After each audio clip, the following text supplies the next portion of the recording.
So far, we've looked at the behavior of anions in solution and found they can be weakly basic or neutral. And we discovered this by writing the reaction for an anion in water and found that the conjugate base of a strong acid will be pH neutral, while the conjugate base of a weak acid will itself be a weak base. We also saw that cations can be weakly acidic or neutral, and we found this by writing the reaction for a cation in water, and we found the conjugate acid of a strong base is pH neutral, while the conjugate acid of a weak base is itself a weak acid.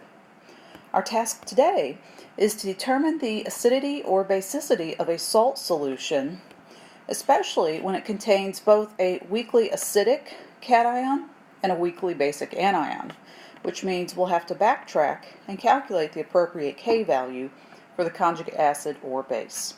Let's begin. Our first salt is potassium chloride. To analyze the salt solution, we look at the reaction of the cation in water, then the reaction of the anion in water. Is the product formed from the first reaction an acid or a base? Is this product weak or is it strong? Based on your first two answers, does this reaction actually occur? Alright, so we've seen that what we have formed here is actually a strong base, and because strong bases never set up in equilibrium like this, remember they always want to go this direction, that this reaction does not actually occur, and for this reason potassium ion is going to be pH neutral.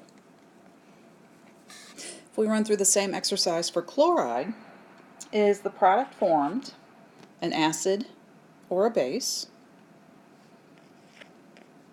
Is the product formed weak or strong? Because we have formed a strong acid, would you predict that this reaction actually occurs or not?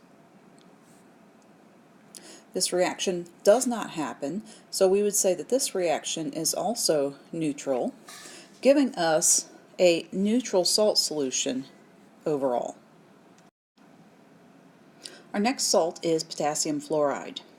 From our previous slide, we saw that potassium is going to be pH neutral because potassium hydroxide is a strong base and this reaction doesn't actually occur.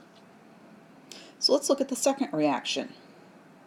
Is the product formed an acid or a base? Is the product formed weak or strong? Since the product form is a weak acid, does this reaction actually occur? Alright, we see this weak acid formation actually does occur, which tells us that this hydroxide tattling on us is letting us know that fluoride is behaving as a base. So if we have a neutral cation and a basic anion, this would give us a basic salt overall. We've already analyzed chloride and found that because this strong acid would form, that this reaction doesn't actually occur. So this is going to be a neutral anion, but we haven't encountered ammonium before. Let's look at this first reaction. Is the product that is formed an acid or a base? Is this base weak or strong? Given that the product formed is a weak base, does this reaction actually occur or not? We see that weak bases can form in solution, and this conjugate weak base is a conjugate of ammonium, which is an acid. So if we weren't sure about how ammonium was behaving, remember the other product always tattles and says, hey, that was behaving as a weak acid. So because we have an acidic cation and a neutral anion, this will give us an acidic salt overall. Previous examples have shown that ammonium is acidic in water and fluoride is basic in water. So what does that tell us about this salt solution? How do we decide if it's acidic, basic, or neutral? Let's take a deeper look. If Ka for the cation is greater than Kb of the anion, the solution will be acidic. If Kb for the anion is greater than Ka for the cation, the solution will be basic. If Ka for the cation and Kb for the anion are just about the same size, that is, they're the same power of 10 or same order of magnitude, we would call this solution nearly neutral. So that brings us back to the question, is ammonium fluoride acidic or basic? Let's take a look at our K values to find out. Once we calculate Ka for ammonium and Kb for fluoride, remember we'd have to look up Kb for ammonia and we'd have to look up Ka for HF. We can compare the sizes of these two K values to see which one is a stronger reaction. So which number is bigger, Ka or Kb?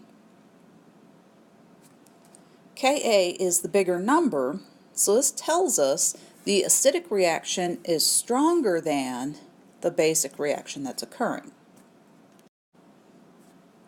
So, since Ka is greater than Kb, ammonium fluoride would be considered acidic. Now you try some.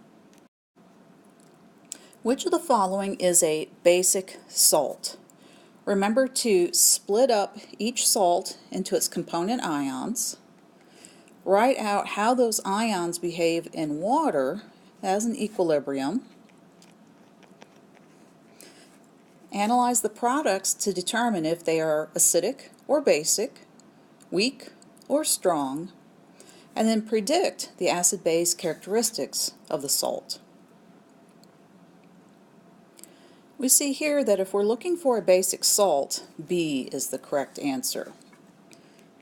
Hypochlorite, when it reacts with water, will reform the weak acid HCl plus OH-.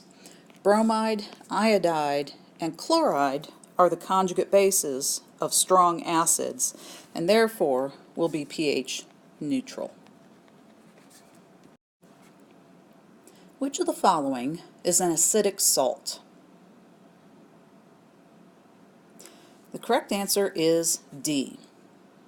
We see that sodium, lithium, and calcium are the conjugate acids of strong bases and will all be pH neutral.